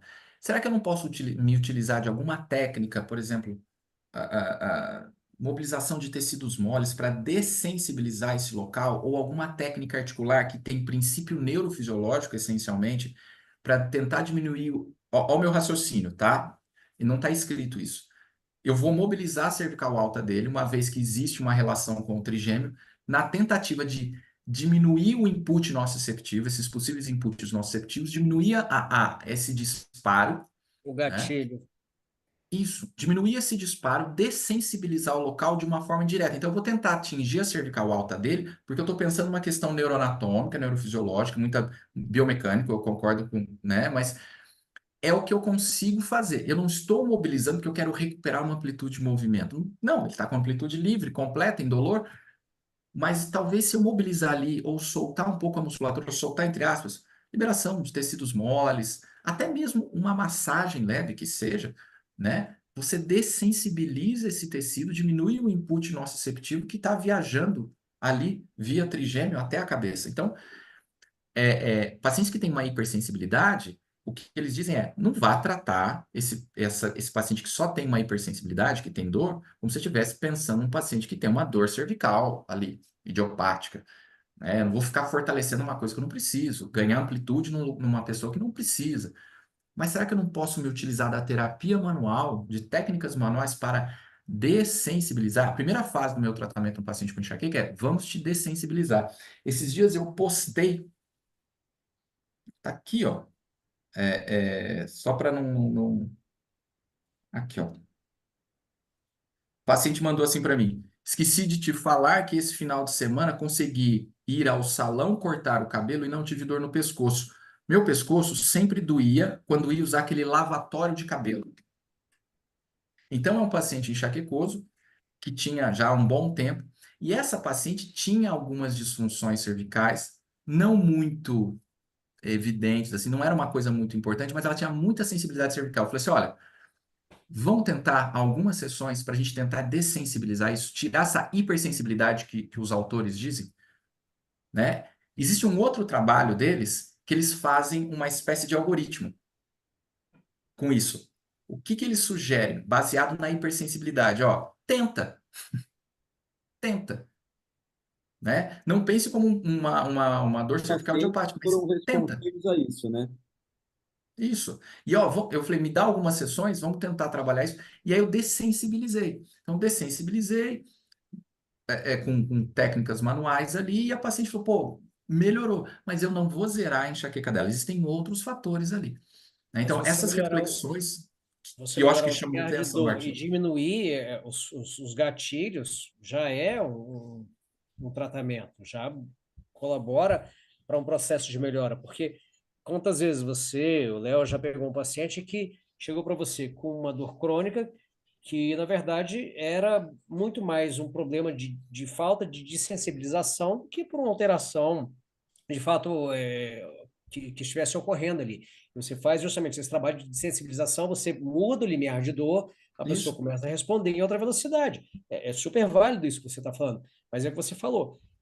Você tem uma dificuldade justamente em homogeneizar essa população para poder dizer, olha, aqui a gente trabalha aqui a gente trabalha ali, né? Juntar isso num trabalho é que é o complexo. Não adianta você falar assim, mas aqui eu faço sim, a gente tem essa dificuldade. Mas é um ponto de reflexão também, porque tratar não significa necessariamente mudar biomecanicamente uma alteração que está acontecendo na articulação, ganhar força, ganhar elasticidade, ganhar flexibilidade, mas tratar também é de sensibilizar. Tratar também é perfeito. dar um limiar de dor diferente que a pessoa possa ter menos possibilidade de gerar dor a partir de um determinado estímulo que antes era doloroso. Simplesmente Sabe que um está dado alterado. muito interessante? Um dado muito Ah, interessante que me lembrei aqui, um artigo de 2010 ou 11 de uma autora que chama Anne Calhoun. Ela mostra que pacientes que têm dor cervical crônica, a medicação tende a fazer menos efeito. A medicação prescrita, pacientes com migrânia, tá? Migrânia e tem dor cervical, migrânia crônica com dor cervical, a medicação tende a fazer menos efeito quando comparado a pacientes que têm migrânia sem dor cervical. Porque a dor cervical no paciente com migrânia denota já um processo realmente de sensibilização, um aumento da sensibilização. Então, até a própria medicação fica difícil. Então, esses pacientes com medicação única e exclusivamente, às vezes não conseguem ficar legal, não conseguem ficar 100%. Então, ele precisa do fisioterapeuta, nem que for para dessensibilizar, né? Acho legal de pegar um gancho aqui quando a gente está falando, por exemplo, de cervicogênica. A própria Guanju, ela publicou um cluster que é assim: se o cara tem cervicogênica, ou seja, se ele tem um problema na cervical e que de fato está gerando uma dor cervical, ele tem que ter disfunção de amplitude de movimento, ele precisa apresentar. Ou rotação ou extensão, ele tem que apresentar. Ele tem que ter a pressão anterior central ali, a mobilização ali em cima da cervical alta, provocativa do sintoma. Aí dói, aqui dói. Aí você desce e fala, não, aqui não, aqui dói. Né? E ele tem que ter alguma alteração neuromuscular, não, déficit de ativação da musculatura flexora profunda. Então, ela faz esses três. Com uma sensibilidade e especificidade alta, se eu não me engano, é 97 e 100, respectivamente. É muito alto. Embora hoje eu vi esses dias um artigo criticando essa questão da sensibilidade, especificidade, única e exclusivamente, né? Mas para a gente poder entender aqui, se você encontra esses três padrões, você fala, esse cara tem uma cervicogênica. E ele pode ter junto com a migrânia? Pode, ele pode ter esse padrão cervicogênico. E aí esse cara vai melhorar pra caramba, porque ele tem um padrão puro cervicogênico, mas ele tem uma migrânia também. Então ele tem uma cefaleia primária e ele tem uma secundária. né? E a medicação não resolve essa secundária, que tira só a dor, é analgésico, é sintomático. Aí você vai lá com a terapia manual, com exercício, resolve o problema do cara, a migrânia melhora muito. Agora, o cara que só tem migrânia, não tem o padrão cervicogênico, cara, cada paciente é único, é um CPF. E pode ser que você consiga ajudar, e pode ser que você não Impressão consiga. digital. Pressão digital. Você entendeu? Então, as reflexões que eles fazem, né, nesse trabalho, né, são muito importantes para isso. Ó, pé no chão, talvez esses pacientes a gente não vai conseguir ajudar e não pense num paciente que tem migrânia mais dor cervical como um paciente que tem dor cervical pura. Você não vai ficar fazendo muitas mobilizações, o exercício, o fortalecimento, o alongamento que seja, nesse paciente. Por exemplo, o alongamento você pode irritar ainda mais o pescoço do cara e o cara pode ter mais dor, entendeu? Você fazer, cara, eu vi isso em laboratório, eu vivi isso em laboratório. Você fazer esses testes em pacientes com migrânia é um negócio complicado. O cara sai de lá, muitas vezes, em crise. Então, para você ter dados mesmo fidedignos assim, é complicado. É complicado. Por causa disso que você Samuel, desperta muito fácil a crise. deixa eu te perguntar um negócio. Pois Quais são não. os critérios que você usa na sua clínica, na sua prática clínica, que você considera mais fidedignos para determinar uma cefaleia cervicogênica? Hoje, O que que você usa de parâmetro assim, falar, ó, eu uso esses testes aqui e aí eu consigo ter uma segurança para falar que isso aqui é uma cervicogênica. ó, o cara sempre vai ter essencialmente uma dor unilateral e essa dor ela vai até retroorbital. Tá? Então é sempre, ó, é esse Fala lado, do fígado, né? não do fígado. É Tá. fígado. Não, só, É só o para pessoas, é o pessoas, É o psoas. É. é o pessoas. Eu tenho um amigo osteopata e aí ele, às vezes eu fico enchendo o saco dele, a gente tem essa liberdade. Aí eu só falo, é o pâncreas. Aí eu falo, ele fica pé da vida. certeza que é. Ele, o pâncreas. Então é uma dor essencialmente unilateral, que o paciente faz assim, ele sempre faz assim, então a retroorbital. E eles, às vezes ele vai no oftalmo achando que tem algum problema no olho, né? Então retroorbital. Ele tem que ter, realmente, o que eu vejo, ele tem déficit de rotação, então ele apresenta déficit de rotação, ele faz, ó, aqui não vai, aqui vai. Muito déficit de extensão, aí ele compensa com torácica, ele tem déficit de extensão e é dolorido, então rotação restrita e dolorida, extensão restrita e dolorida. Teste provocativo que eu utilizo, a PAC, que vem lá do Maitland, pressão póstero anterior central, você vai em cima lá de C2, ou a região de C3, porque você não consegue, às vezes, né, pegar a C3, porque C3, C4, C5 são menores, aquela coisa. Então você vai lá em C2, o cara fala, dói. Aí você desce, ele fala, não, não dói. Aqui dói? Dói. Normalmente eles sempre apontam, é muito interessante, dor na região suboccipital, esquerda ou direita. Então eles fazem muito isso aqui, ó. Aí eu tenho um ponto aqui, Samuel. Tem um ponto aqui. É uma disfunção ali. Que pode ter ponto gatilho ali também ou não. É uma disfunção ali, né? Agora, diferente dos autores, nem todos eu encontro aquele déficit de flexor profundo. Então, da cervicogênica. Agora, eu vejo uma questão muito articular na cervicogênica, sabe? Uma questão assim de restrição de amplitude de movimento mesmo, às vezes um FRT positivo mesmo, né?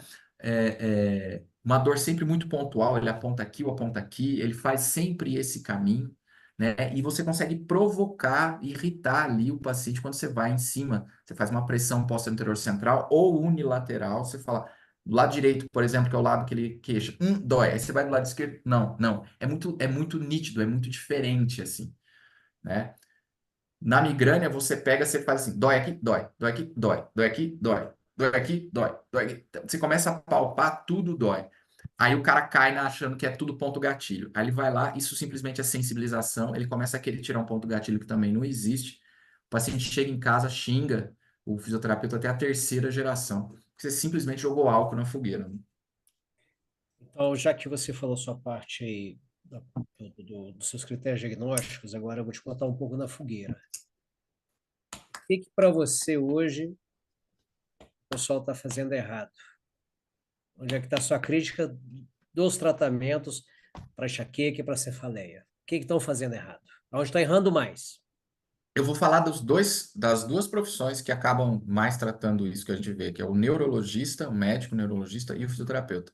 Como eu convivo, transito nisso, então eu consigo falar assim, ó, o neurologista, o problema do neurologista que trata enxaqueca é quando o cara, ele é só da medicação. Então, existe uma classe de neurologistas que pensam que tem que fazer porra nenhuma. É medicação e conviva com a dor e se vira. E ele fica trocando remédio. E aí eu escutei uma frase, escutei não, eu li uma frase, não vou lembrar o autor. É uma frase pesada, já falei isso até num podcast, é uma frase pesada, mas ela faz sentido, que é assim, ó.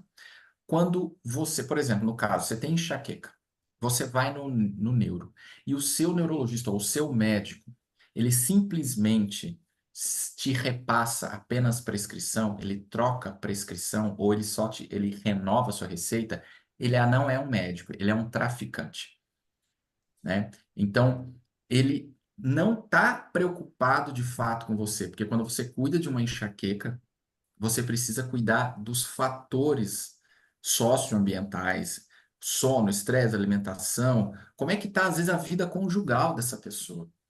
Como é que está o trabalho dessa pessoa? Às vezes o chefe dele é a enxaqueca dele, entendeu? Contexto, Então, A hum, enxaqueca tem nome e sobrenome, né? às vezes, contexto, exato, é né? o contexto, entendeu? Então, você tem que tomar muito cuidado para você não entrar nessa seara, porque você não é psicólogo, mas você tem que pelo menos mostrar, olha, talvez essa questão aqui afetiva e emocional pode estar influenciando. No seu caso, nós vamos fazer um tratamento, mas esse fator aqui no seu caso é importante. Então, eu sugiro trabalhar isso. Talvez seja interessante, a terapia. Aí você vai trabalhando com o cara. Então, o cara que é só médico, é um médico que só pensa na alopatia, vamos dizer assim, só no tratamento medicamentoso e não, Alopático tradicional. né? É o que esse autor diz. Ele fala, é um traficante. Ele só fica dando droga pro cara, só troca droga. É. Dentro da fisioterapia, é o aventureiro. Então, eu falo em aula que é o mito do super-herói. Ele trata tudo. Então, e o aventureiro, essa palavra, é também de um colega neurologista. Ele falou, na dor de cabeça tem muito aventureiro.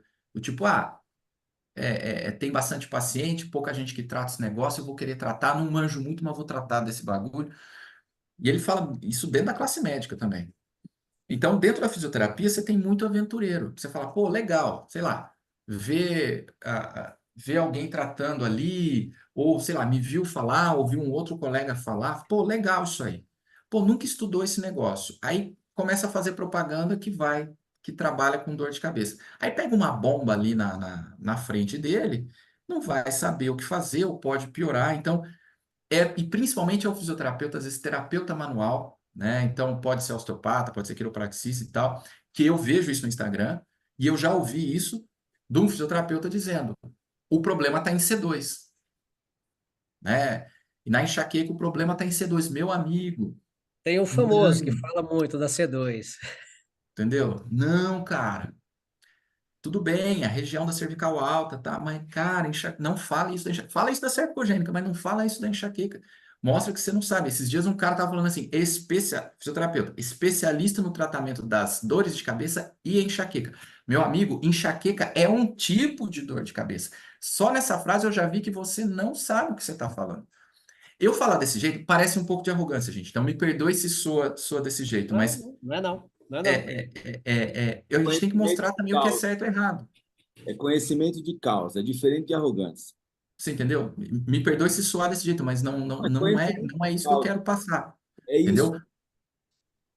Entendeu? A terapeuta manual, às vezes, vai acabar achando que você vai conseguir resolver tudo pela terapia manual, ou você vai mexer em. Não é, cara. Você vai ter pacientes que podem melhorar, mas vai ter paciente que não vai deixar nem você encostar em C2 dele, porque está Eu muito digo mais, sensível. ainda tem um cara mais perigoso, que é o cara que faz o teu curso e não estuda, ele só faz o teu curso, ele só quer aplicar as técnicas que você ensina, e daqui a pouco ele quer ensinar. Esse é o Ah, cara isso mais tem. perigoso que tem, que a gente vê a rodo. É. E o melhor, Léo, que agora eu tô vendo pessoas até. Esses dias eu mostrei pra minha esposa ontem. Eu falei, ó, tinha uma menina que tava publicando assim, um post muito parecido, porque eu sei o que eu escrevi, então muito parecido com o que eu escrevi, entendeu? Agora ela trabalha com dor de cabeça e um post muito parecido com o que eu escrevi. Entendeu? Então você começa a ver essas coisas e fala, não, mas peraí, essa menina não foi minha aluna, trabalhava com outras coisas, agora vai virar isso. Enfim, a gente vê tudo isso. Então tem que tomar muito cuidado com os aventureiros. Na medicina, na neurologia, eu vejo que é essa questão do médico que é só medicação, que é aquela questão só da medicação. E na fisioterapia, o aventureiro. Ah, eu gosto da área, legal, vai estudar. A gente precisa de mais fisioterapeutas trabalhando com isso mesmo. Show. Tanto é que eu tenho curso para isso. Agora, e outros colegas também muito bons que trabalham com isso. Agora, você Fala, tem que saber o que você você está não fazendo. falou. Qual que é seu Instagram? Oi? Qual que é seu Instagram? Você não falou. É @samuel.lodovici. Aí, ó, quem quiser, sigam, porque vale a pena, tá? Mas estejam preparados, porque vocês vão olhar lá. Pode doer. Fazer o quê? Então, Vai assim, doer. eu Vai ainda doer. sou tranquilo, né? Mas tem coisas que realmente me deixam indignado.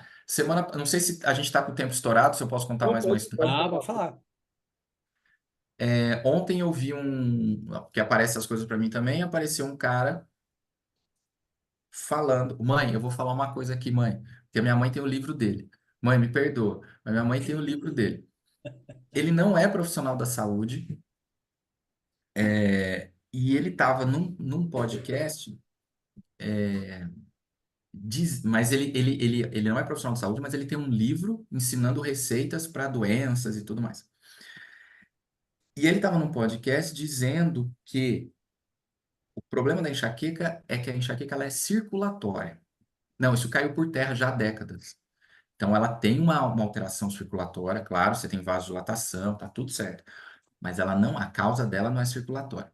E aí, segundo a teoria dele, que o paciente com enxaqueca tem dificuldade de irrigação cerebral. Então, eu preciso melhorar a irrigação cerebral. O que que eu faço? Planto bananeira. Mas se eu não consigo plantar bananeira, o que que eu faço? Eu acordo e fico em decúbito ventral e coloco a cabeça para baixo. Eu vou encher de sangue a minha cabeça e vou tratar a minha enxaqueca. Por isso que os remédios não melhoram, porque é irrigação cerebral. Não, cara, muito pelo contrário. Na enxaqueca, o que você tem de irrigação é muito sangue. Você tem aqui, ó. Por isso que se toma antihipertensivo. Você também dá uma segurada. Você toma anti-inflamatório para diminuir vasodilatação. Cara, você vê assim, o cara que realmente não entende de enxaqueca ou não atende paciente com enxaqueca. Pega um cara desse, coloca um paciente com enxaqueca e coloca de barriga para baixo para você ver. Ele vai te xingar, cara, porque dói pra cacete. Você aumenta mais ainda o fluxo, dói, né? Então, você vê umas bizarrices, cara, que isso me deixa indignado, sabe? É aquela frase que eu gosto bastante, que é assim, não tem nada mais perigoso que um idiota com iniciativa.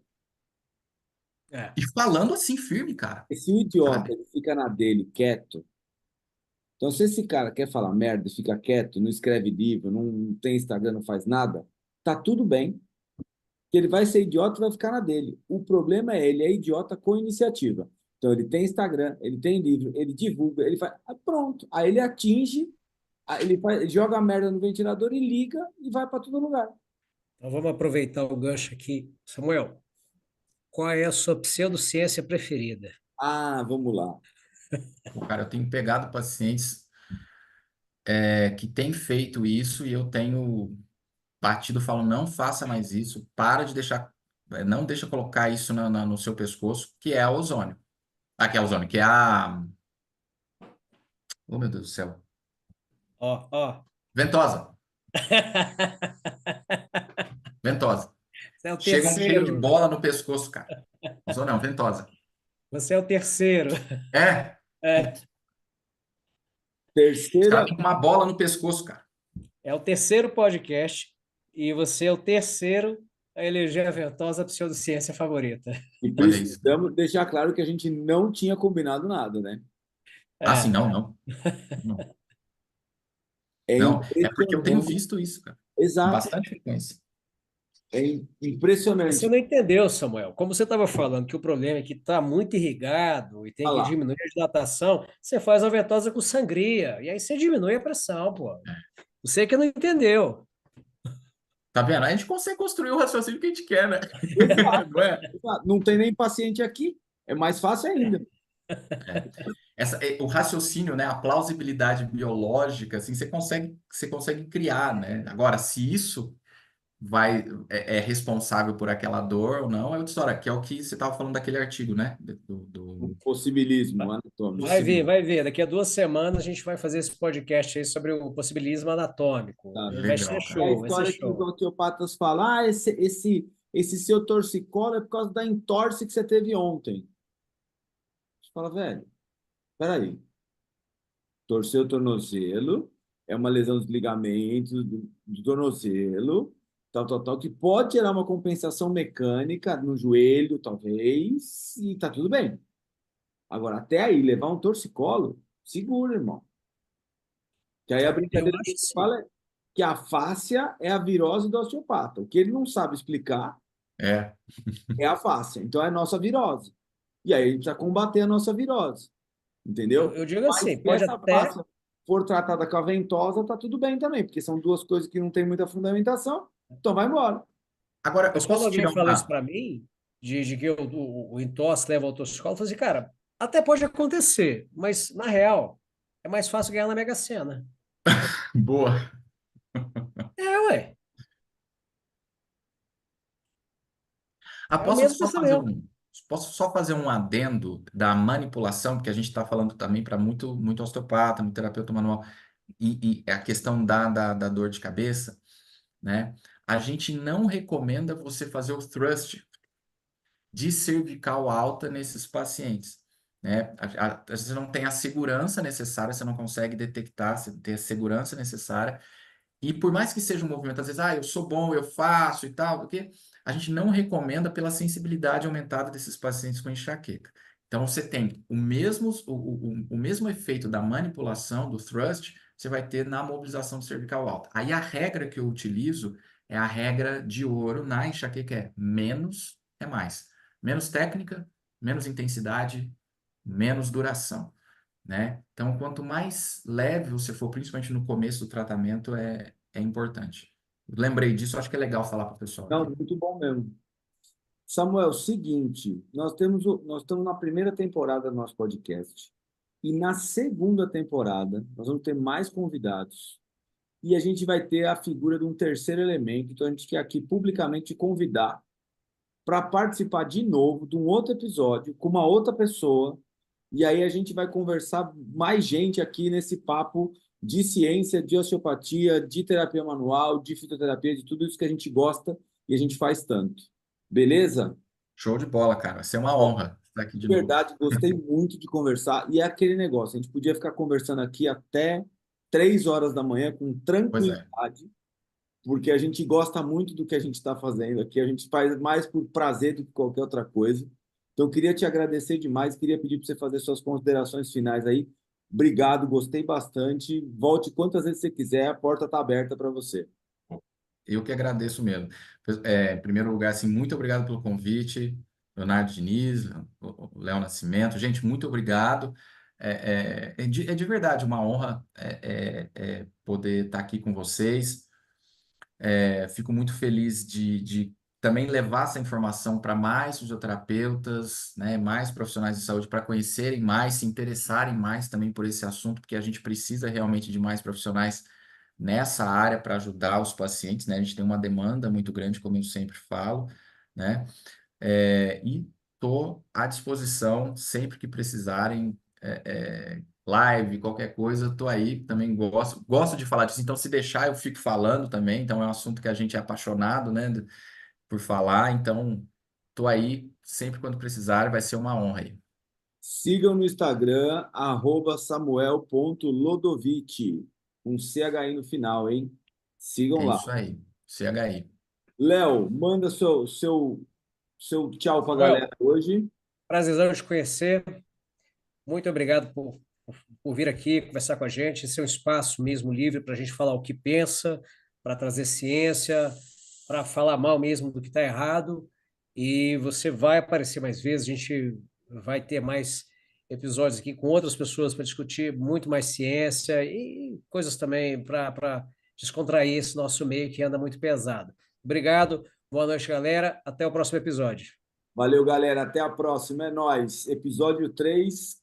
Feito e vamos para a próxima. Deixa eu só desligar aqui. É nóis, valeu!